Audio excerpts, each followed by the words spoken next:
खेतों में हल चलाने वाले, खेतों में हल चलाने वाले स्कूलों में कलम चलाते हैं, स्कूलों में कलम चलाते हैं। रे बाबू पैसा बोलता है, रे बाबू पैसा बोलता है। सरकार खुद ने इसको फंसाया है और अभी भी ये घोल-मिल इसी चक्कर में कि पैसा कमाने के चक्कर में लगे हैं। तो पैसा कमाने हम लोग नहीं देंगे। मजाक हो रहा है ना हमारे साथ, हम लोग खुद अपने साथ भी मजाक कर रहे हैं। यहाँ आके बैठते हैं और उसके बाद जस्टिफाई करना पड़ता है कि हम लोग मेरिट में हैं। देखिए गांव समाज के नजर में, तमाम रिश्तेदारों के नजर में हम लोग झूठा हो गए हैं कि कह रहा कि नौकरी हो रहा है। ये कैसा नौकरी कर रहा है? एक साल से ज्वाइनिंग नहीं आया, एक साल से घर में, एक साल से ज्वाइनिंग नहीं आया। नमस्कार, मैं हूं निकुल तिवारी और आप लाइव सीरीज देख रहे हैं। देखिए एसटीईटी अभ्यर्थी धरने पे बैठे हुए हैं, कब तक लड़ेंगे ये बताइए। हमारा बस एक ही मांग है, सरकार एसटीईटी मार्क्स पर बहाली का प्रावधान करे।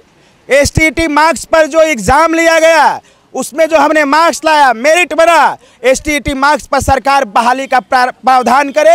एकेडमिक मार्क्स पे हम बहाली को सीधे बायकॉट करेंगे, नहीं चाहिए हमें। सारे बच्चे सरकारी को क्या बोलते हैं मालूम ही होगा, इसीलिए क्योंकि एकेडमिक के आधार पे बहालियां ली जाती है। अभी नीमा कोल वाला टीचर क्या है? एकेडमिक का एक उदाहरण है, वो नॉट मेरिट का टीचर जिसको एडमिशन का स्पेलिंग नहीं आता, हेडमास्टर का स्पेलिंग नहीं आता। आप जैसे पत्रकारों ने तो सारा पोल खोले, चीर हरण कर दिया वो एकेडमिक का टीचर ने। एसटीईटी मार्क्स पर सिर्फ बहाली होगा और इसीलिए हम लोग यहाँ अनिश्चितकालीन धरना पे बैठे हैं। बैठेंगे आज दूसरा दिन, प्राण त्याग देंगे, आत्मदाह करके यहाँ से जाएंगे। और अनुकूल जी, अगर मैं बिना प्राण त्याग किए इस धरती को छोड़ दिया तो अगला दिन से आपको मुंह नहीं दिखाऊंगा, ये वचन है हमारा।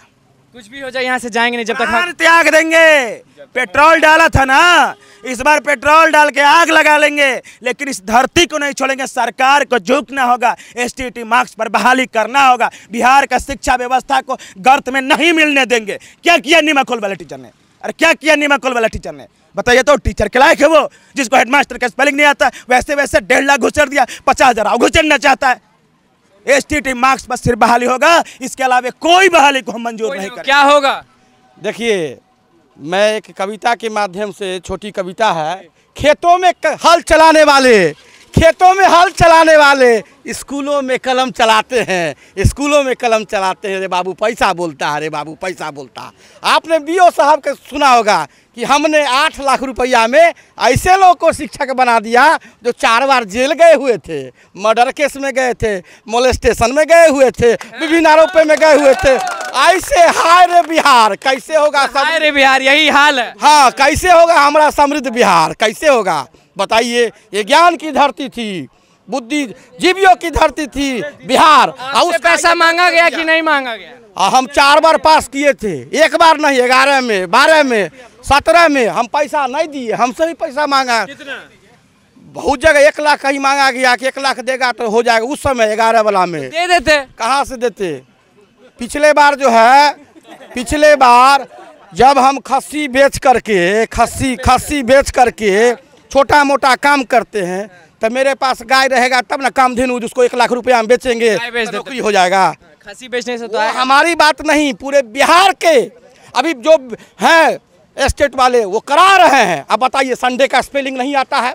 जो टीचर पढ़ाते हैं स्कूल में, क्या उनका बच्चा सरकारी स्कूल में पढ़ता है? नहीं पढ़ता। आखिर पढ़ाई नहीं होती है तभी तो मास्टर साहब अपना बच्चा को प्राइवेट स्कूल में पढ़ाते हैं। आप भी प्राइवेट में पढ़ाते होंगे? कौन? आप? हम लोग तो एक उम्मीद के साथ आए कि सरकारी स्कूल को स्वर्ग बना देंगे, स्वर्ग, सरकारी को स्वर्ग बना देंगे, इसी उम्मीद के। सरकारी स्कूल को स्वर्ग बनाने की बात हो रही है। बिल्कुल हो सकता है, लेकिन इंटेंशन की कमी है ना, जो सरकार की तरफ से कभी दिख नहीं रही है। सबसे बड़ी बात है कि वो ये इसलिए नहीं करना चाहती है क्योंकि उनके पास जो रिसोर्स है उसको वो अपने लिए यूज करना चाहते हैं। ये कह रहे हैं कि 8 लाख रुपए देना पड़ता है। बिल्कुल देना पड़ता है, वो शायद कम ही होगा। अब तो उसका रेट बढ़ रहा है, लेयर बाय लेयर उसके रेट बढ़ जाते हैं। आप कहाँ से आए? पटना से ही हूँ। पटना ही से? बिल्कुल। तो आपको अजीब नहीं लग रहा है कि इतना ज्ञान होने के बाद भी धूप में बैठना पड़ रहा है दिन भर? मजाक हो रहा है ना हमारे साथ, हम लोग खुद अपने साथ भी मजाक कर रहे हैं। यहाँ आके बैठते हैं और उसके बाद जस्टिफाई करना पड़ता है कि हम लोग मेरिट में हैं। ये समझाना पड़ता है, ये बिल्कुल जस्टिफाई करना पड़ता है, हर किसी को समझाना पड़ता है। उसके बाद लगता है कि शायद हम ही हार रहे हैं, क्योंकि अगर हमको बार बार यही बताना पड़े कि मेरिट क्या है और मेरिट में हम लोग हैं तो उसका क्या अर्थ है, तो फिर हमारी हार भी तो एक तरीके से, मानसिक रूप से तो बहुत प्रताड़ना सरकार ने दे दी है और समाज भी उस हिसाब से बहुत ज़्यादा कर चुका है। आपको तो घर में भी लड़ना होगा माँ बाप से कि जा रहे हैं प्रोटेस्ट करने, और यहाँ भी लड़ना। देखिए, इस मामले में मैं कहूँ कि मेरे लिए सकारात्मक एक माहौल है घर पे। माता पिता की तरफ से ये सकारात्मक मुझे मिला हुआ ये अधिकार है, या फिर उनको कहो कि वो बहुत ज़्यादा इस बारे में पॉजिटिव है कि वो नहीं करते हैं। इस चीज़ में उनका अप्रोच सही है, उन्होंने कभी रोका नहीं है, उनको पता है कि मैं यहाँ क्या करने आई हूँ। इसमें अच्छा लगता है कि आना पड़ता है। देखिए गांव समाज के नज़र में, तमाम रिश्तेदारों के नज़र में हम लोग झूठा हो गए हैं कि कह रहा कि नौकरी हो रहा है। ये कैसा नौकरी कर रहा है? एक साल से ज्वाइनिंग नहीं आया है, एक साल से घर में एक साल से ज्वाइनिंग नहीं आया है। उसके बाद हमको कुछ लोग पागल समझने लगे हैं। मैं अपनी बात बता रहा हूँ, या मेरिट लिस्ट में है, मेरिट वाला का डायरेक्ट ज्वाइनिंग होता है, ये कौन मेरिट लिस्ट है? तो आखिर ये सब जो हो रहा है ये सरकारी कारण हो रहा है। अब बताइए, पूरी जब छना जाता है तो कच्ची पूरी होगा। 21 जून को पक्की, सबकी नौकरी पक्की, और 26 जून को कच्ची कैसे हो गया? पूरिया जो छना जाएगा कभी कच्ची होगा नहीं ना होगा। बैठने से अच्छा लगता है? घर में बैठने से तो बिल्कुल अच्छा नहीं लगता है, लेकिन यहाँ आकर एज क्या हो रहा है?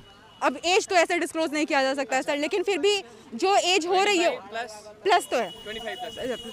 अच्छा लगता है कि इतना एज हो गया, घर में बैठे हैं, माँ बाप के पैसे का खा रहे हैं? नहीं भाई, शर्म लगता है।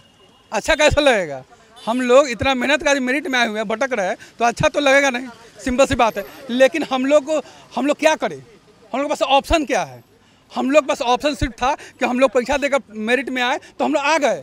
अब हमको तो विद्यालय में होना चाहिए, हम सड़क पे घूम रहे हैं, भटक रहे हैं। सपना तो बहुत होगा कि पैसा आता, पद आता। जी, सपना किसके पास नहीं होता है, लेकिन सपना तो शिक्षा मंत्री जी मार दिए। ये सभी युवा का सपना को मार दिए, और युवा आज जो गलत दिशा में भटक गया है, इसमें सब दोषी शिक्षा विभाग का है। ये ढुलमुल रवैया अपनाए हुए है।